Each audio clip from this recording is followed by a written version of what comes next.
Bismillahirrahmanirrahim. Mengajarkan membaca, apalagi di era lockdown seperti ini sangat tidak mudah karena kewajiban mendidik kembali lagi ke pundak kita yang utama, yaitu keluarga. Nah, kita terbiasa menyerahkan semua tugas belajar kepada sekolah. Memang akhirnya jadi tidak mudah ya. Tapi semua itu kembali kepada kita. Jika anak-anak kita tidak kita ajari membaca, ketika masuk usia SD sekolah, itu akan sangat-sangat luar biasa berat buat anak kita ya. Yang kemarin sudah sekolah kelas 1 SD mereka tidak pernah merasakan itu, sekarang kelas 2 juga tetap tidak mudah buat mereka, tidak pernah merasakan sekolah SD, jadi semangat belajarnya. Itulah kekuatan gaib dari sekolah, mampu membuat anak-anak semangat ya. Nah, ini adalah Talita masih TKB. Umur berapa Talita?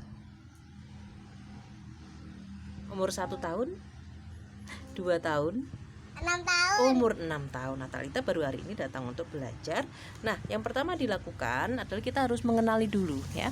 Mengenali dulu satu nilai IQ anak kita. Kalau kita menilainya baik, bagus, tidak ada yang perlu dikhawatirkan. Anak yang cerdas dengan nilai rata-rata tengah ke atas saja itu sudah sangat cukup untuk membuat kita harus yakin anak kita bisa membaca. Ini tidak lebih daripada bagian proses yang sangat sulit yang harus kita lalui untuk membuat anak kita bisa membaca. Nah, yang pertama kita ajarkan dulu untuk menulis ABC-nya, menghafal. Dan menghafal tidak harus sampai betul-betul tuntas ngelontok, tidak apa-apa, jangan terlalu menekan ya. Jadi sistemnya menghafal itu ada banyak. Menghafal sampai mengkelontok itu satu, itu yang sering umumnya dilakukan. Tapi ada juga menghafal 50% ada, bisa aja lah ya, sisanya kita bisa langsung move on ke berikutnya, langkah berikutnya. Kebetulan Talita berbeda dengan murid saya yang lain, namanya Abdillah.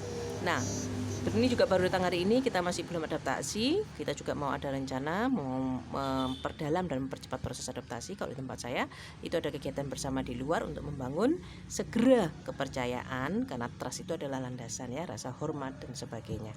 Nah, maka Talita nanti setelah selesai menulis ABCD sampai Z, maka yang langkah berikutnya Talita diajarkan menulis biji. Kenapa? Karena kalau menggunakan baca dan di ba-nya itu nanti akan kesulitan, karena ba terdengarnya mungkin akan dipahami seperti B, tapi kalau huruf I itu akan terdengar berbeda. Nah, memahami anak itu akan sangat membantu kita untuk menciptakan langkah kuantum atau langkah yang dipercepat ya.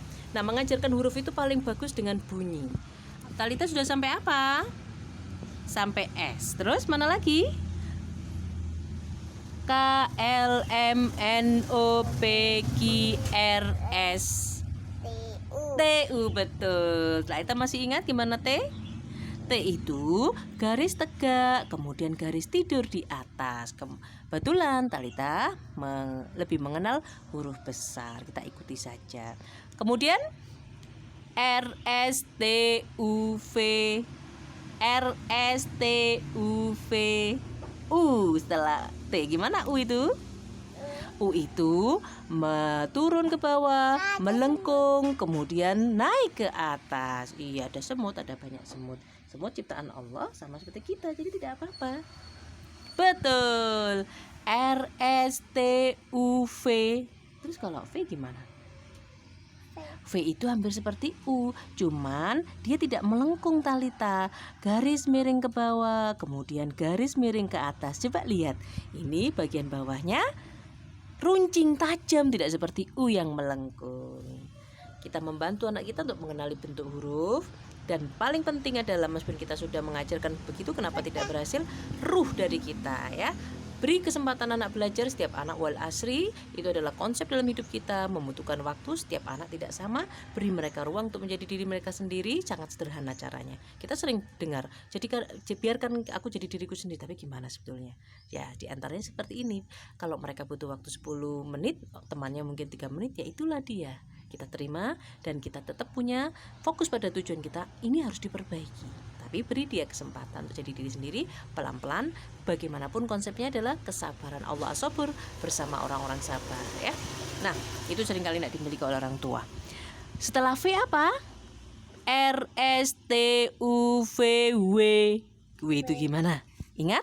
W itu garis miring ke bawah, garis miring ke atas, garis miring ke bawah, garis miring lagi. Seperti apa ini? Seperti turun naik Di sini